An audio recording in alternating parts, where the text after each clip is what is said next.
Hey everybody, it's Jason Blaha here, and once again it is time for my client Demi's vlog, and we got a floor press PR. Look at that. Getting PRs. So we started his week off with a max effort floor press. Now because he has a low equipment variation and he's not a super advanced lifter, even though we run conjugate, I only run about 4 max effort upper and 4 max effort lower lifts for him. So you're going to see those through the rotation. So this week we did the floor press, but keeping in mind, I'm really putting a lot of focus at this point into building his upper back and building his triceps, because those are really limiting us. But it doesn't mean that we don't train everything else. And that's kind of the thing that I always bring home to people. We have to get thick. If we want to get strong, we have to get thick. And then we put a little extra effort into our lagging body parts. Now, in some cases, though, if a lifter has the recovery and we have enough going on, I might try to just maximize hypertrophy pretty much through the whole body, more or less, and then maybe include a little bit of single joint stuff for where we need it. Now, in his case, I'm not quite doing that, so I'm not pushing things like quads and adductors to their absolute limits, because overall he's got a good squat. His benching lacks a little bit. But I feel like for him in general, we do need a little more quad and adductor, but a lot of his focus needs to be in his upper body. We need a thicker back. We need thicker arms, right? So we're doing a lot of rowing. I do have him do pause benching on max effort upper day, and then we do incline benching on dynamic effort upper day after the speed benching. But I have him rowing all 4 days, okay, because I really want to bring the back up. And then we do 2 different tricep exercises.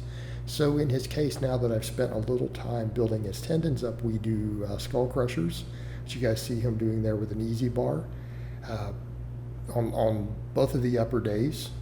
And then, of course, I have him do high rep band press downs, which you'll also see in here. So as far as the back work goes, I've now got him doing dumbbell rows on upper body days, and then I'm letting him do a regular standing barbell row on the lower body days. Again, because it does have a little bit of a lower body component, then I'm not fatiguing his low back before we're going to do deadlifting or good mornings on lower days. Because we always go upper, lower, usually a day off, upper, lower, right? And there'll always be a day off after lower, no matter how we spread it out. So for max effort lower this week, we went with a deficit deadlift. It was a little grindy for him. It was hard. And I'm okay with his deadlift going a little slow. His deadlift is his strongest lift, and we've got to get him thicker. We've got to get that bench up and that squat up. Now his squats have come along really, really well. We're now past the 4 plate squat mark, which he hadn't previously hit. We've also changed him over to the safety bar for the good mornings. Okay, he's very strong at good mornings, but he did notice he was starting to get a little overuse. And so I'm letting him remove some of that overuse by going over to the safety bar. Now, as you guys will notice, he doesn't have 3 full plates aside. He's got 2 plates and some change. This is equally hard. Like these are more difficult, right? Most people can do more weight on the straight bar than they can the safety bar. And it has to do with the moment arms. It's just basic leverages. And if you think about it, look at the fact that when you're at the bottom, right, the bar is further away from your hips. You've created a longer lever. Okay, therefore each pound or kilogram of weight creates more tension. It's because it's at a longer lever that you're having to lever up, right? And it's the nature of the safety bar. It's sitting up on top of pads. Those have to sit on top of your traps. There's no way you're putting this down in a low bar position, right? So it puts a little more tension really on the upper back, because that can be a limiting factor sometimes on these. And I think particularly this is nice for a lifter like him. He's real strong. He puts these in a low bar position. His good mornings are as strong as some of my 5+ plate squatters. Put him into that safety bar, and then it's a different story. So we know he's got hip extension strength. He lacks some upper back strength. We lack, a little bit of quad and adductor, and we definitely lack triceps. So what we also do on the lower days, now that he's bought the belt squat, and of course he struggles with it. Keep in mind he's tall, he's Dutch. I've had other Dutch clients before. I'm kind of used to this. They're tall. They're like the tallest people in the world. And it just is what it is.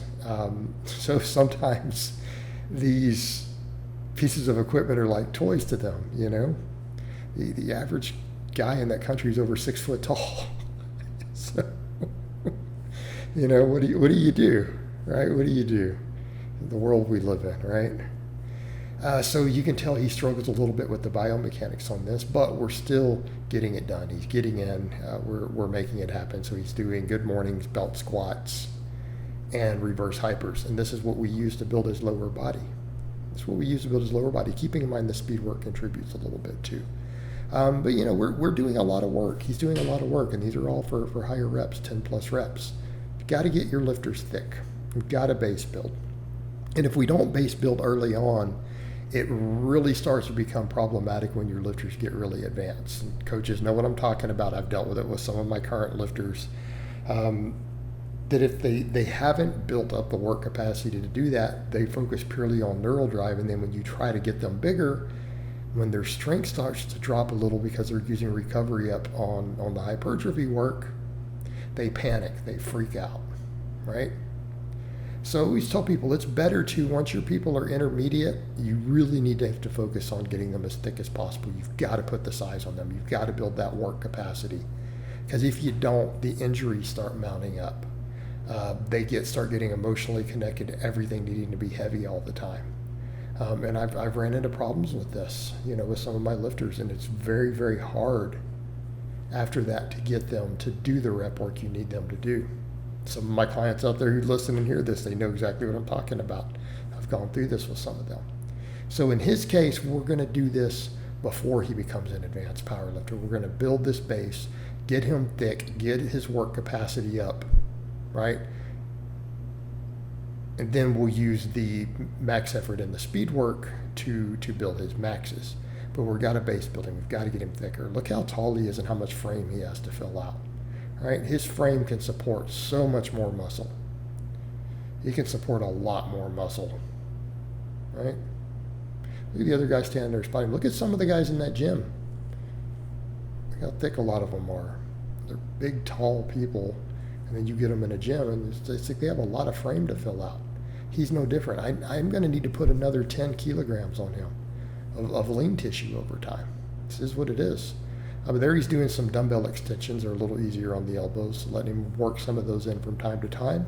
And then he's doing more of the rows. And then, of course, we finish off his week with dynamic effort work, and we do speed boxes using the safety bar, and then we do conventional pulls. I've been keeping him away from sumo. I may work sumo back in eventually once he gets used to that belt squat. But thus far, his hip mobility and his size and everything have been a problem.